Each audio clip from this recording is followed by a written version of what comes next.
Good morning बच्चों। बेटा last video में हमने ग्लास स्लैब के थ्रू रिफ्लेक्शन देखा था, ठीक है। फिर मैंने उसमें बताया था कि जो हमारी इंसिडेंट रे है और जो हमारी इमर्जेंट रे है दोनों की डायरेक्शन सेम होती है, यानी दोनों पैरेलल होती है।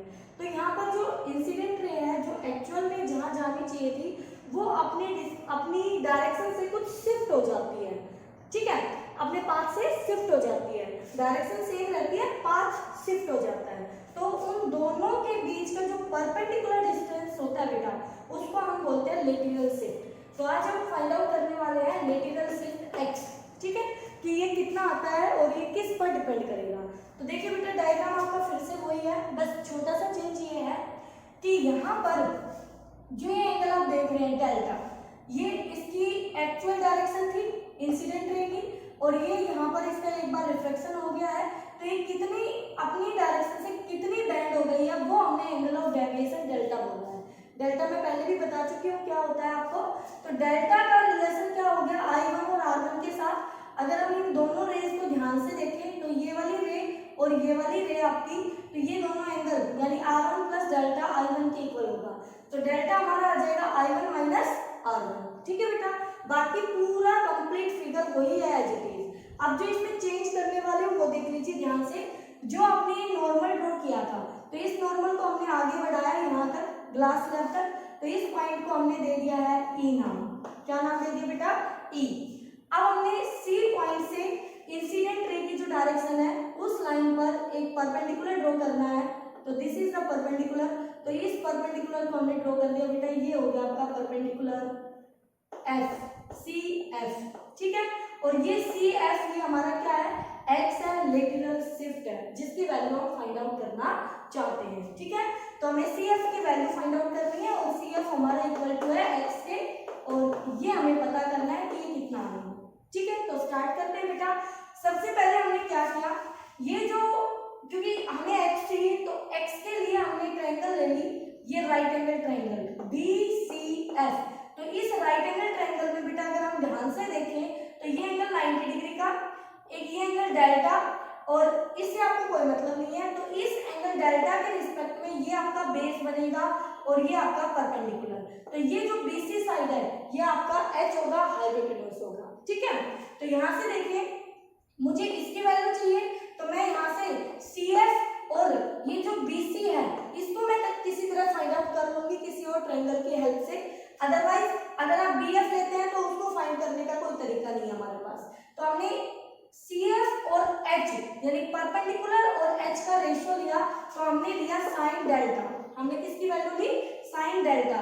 तो साइन डेल्टा हो गया CF अपॉन में BC। CF हमारा क्या बेटा? वही X डिस्टेंस जो हमें फाइंड आउट करना है, और BC हमारी ये वाली साइड है जिसके थ्रू आपकी लाइट रिफ्लेक्ट होके गई है, ओके। तो यहाँ से आपने साइन डेल्टा लिख लिया है। तो यहाँ से मेरे पास X आ गया है BC साइन डेल्टा। तो बच्चों साइन डेल्टा की वैल्यू मैं ऑलरेडी निकाल चुकी हूँ I1 माइनस R1, तो मैं ये वैल्यू यहाँ पुट कर दूंगी। और BC की वैल्यू फाइंड आउट करने के लिए अब मुझे हेल्प लेनी पड़ेगी ट्रायंगल BEC की।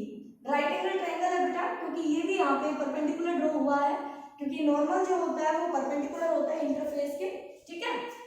तो यहाँ से इस ट्रायंगल में ये एंगल मेरा R1 है और मुझे ये वाली साइड BE साइड मुझे पता है कि ये मेरी स्लैब की थिकनेस है T, तो ये हमें गिवन होगा।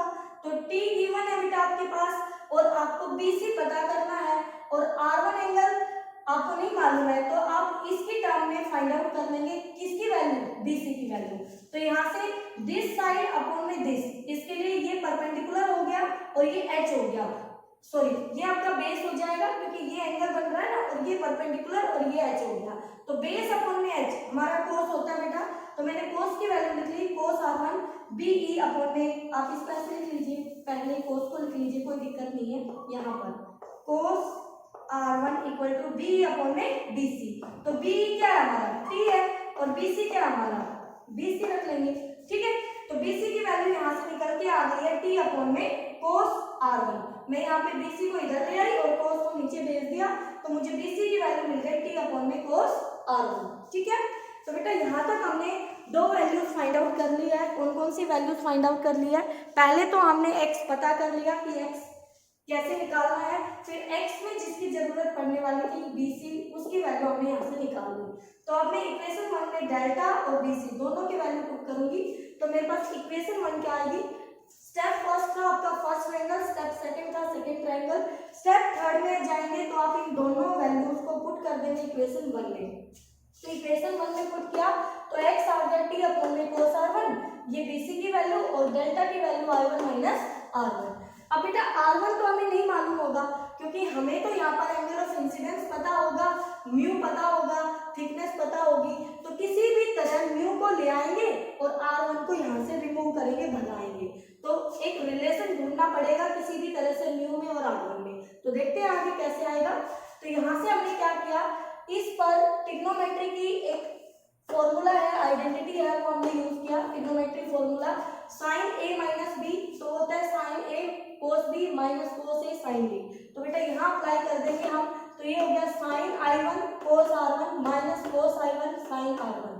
ठीक है, बाहर वाली टर्म cos r1 को अंदर ले गए, तो यहाँ जब नीचे लेके जाएंगे cos r1 से cos r1 कैंसिल हो जाएगा, तो sin i1 बचेगा हमारे पास, और इसके नीचे हमने एज इट इज इसको लाके छोड़ दिया है। ठीक है, अब हम चाहते हैं किसी भी तरह से ये sin r1 भी बच जाए और cos r1 भी बच जाए, तो उसके लिए हमने स्टेप 4 को उठाया, और वो स्टेप 4 है आपका कि हम अपने डी पॉइंट पर जब फर्स्ट वो इंसिडेंट हुई है जिस पॉइंट पर, उस पॉइंट पर हम अपना स्नेल्स लॉ अप्लाई कर दें। तो स्नेल्स लॉ अप्लाई किया यहाँ पर मैंने, तो रिफ्रैक्टिव इंडेक्स μ1 है बेटा, तो ये μ1 और sin i1 equal to μ2 sin r1, तो r1 तक पहुंचना था, r1 तक हम आ गए हैं। ठीक है, अब हमें पता है μ1 तो एयर है, तो वो तो 1 हो जाएगा, sin i1 as it is, μ2 हमारा म्यू है ग्लास का, sin r1।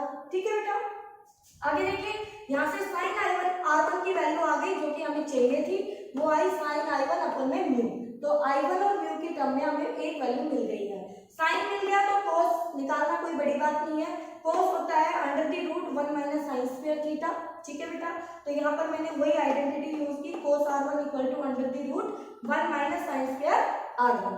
तो हमने इसकी वैल्यू उठा के यहाँ पुट की, साइन स्क्वायर r1 अपन में म्यू स्क्वायर, बेटा म्यू स्क्वायर यहाँ एलसीएम ले लिया, तो ये हो गया mu square minus sine square i1, नीचे म्यू स्क्वायर आएगा उसको अंडर रूट से बाहर कर दिया, तो 1/μ हो गया, तो ये वाली टर्म आपके पास आ गई और ये वाली टर्म आपके पास आ चुकी है। टोटली मैथमेटिक्स से आगे सारा। ठीक है, तो इन दोनों की वैल्यूज उठा के हम इक्वेशन 2 में पुट करेंगे, यहाँ पर, यहाँ इन दोनों की जगह। तो इक्वेशन 2 क्या बनेगी, वो आपका स्टेप 5 फाइनल स्टेप आ जाएगा। तो जैसे ही आप यहाँ पुट करेंगे तो x इक्वल टू t तो बाहर था, sin i1 भी था एज इट इज, बेटा यही वाला देख लीजिए, cos i1 को एज इट इज रखेंगे, sin r1 की जगह रखेंगे sin i1 अपॉन में म्यू, और फिर cos r1 की जगह रखेंगे यानी दिस टर्म अपॉन में म्यू, तो वहां डिवाइड में है तो पलट के टर्म म्यू ऊपर चला जाएगा और रूट वाली टर्म नीचे आ जाएगी, तो बेटा म्यू से म्यू कैंसिल हो जाएगा।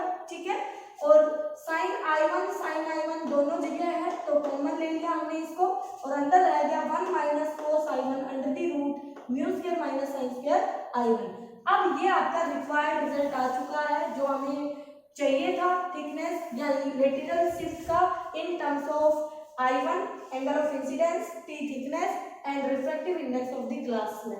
ठीक है, अब देखिए, अब यहाँ से हमें कंक्लूजन क्या मिलता है बेटा, कि जो i1 है, यानी हम देखना चाहते हैं कि लेटरल शिफ्ट मैक्सिमम कितना हो सकता है। तो देखिए किन बातों पे डिपेंड करता है, फॉर गिवन थिकनेस और गिवन म्यू के लिए आप i बदल सकते हो, डिफरेंट i पे आप लाइट इंसिडेंट कर सकते हो, और i चेंज करेगा तो x की वैल्यू भी चेंज करेगी। ठीक है, एक गिवन स्लैब के लिए तो उसका म्यू फिक्स होगा एक्सपेरिमेंट के ड्यूरिंग, और उसकी थिकनेस भी फिक्स होगी। ओके बेटा, तो दूसरा i1 आप चेंज कर सकते हैं लाइट को, एंगल ऑफ इंसिडेंस बदल के, तो अलग अलग लाइट पे आप डाल के बदल सकते हैं इसको।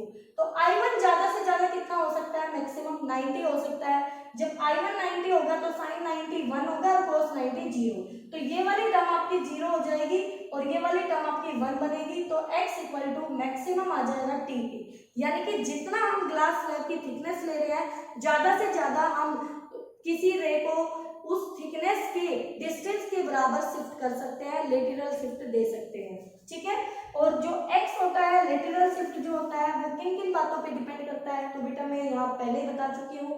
सबसे पहले वो थिकनेस पे डिपेंड करता है, एंगल ऑफ इंसिडेंस पे डिपेंड करता है, एंड स्लैब का म्यू कितना है, रिफ्लेक्टिव इंडेक्स क्या है। ठीक है, तो ये था आपका बेटा ग्लास स्लैब में लेटरल शिफ्ट हम कैसे फाइंड आउट करेंगे और उसकी मैक्सिमम वैल्यू कितनी आएगी और वो किस बात पर डिपेंड करेगी। ठीक है, तो यहाँ तक आप इसको अच्छे से कर लेंगे, ध्यान से कर लेंगे। ओके, मुश्किल इसमें कुछ नहीं है, टोटली सारा यहाँ से मैथमेटिक्स है। ओके बेटा, तो कर लीजिए इसको अच्छे से।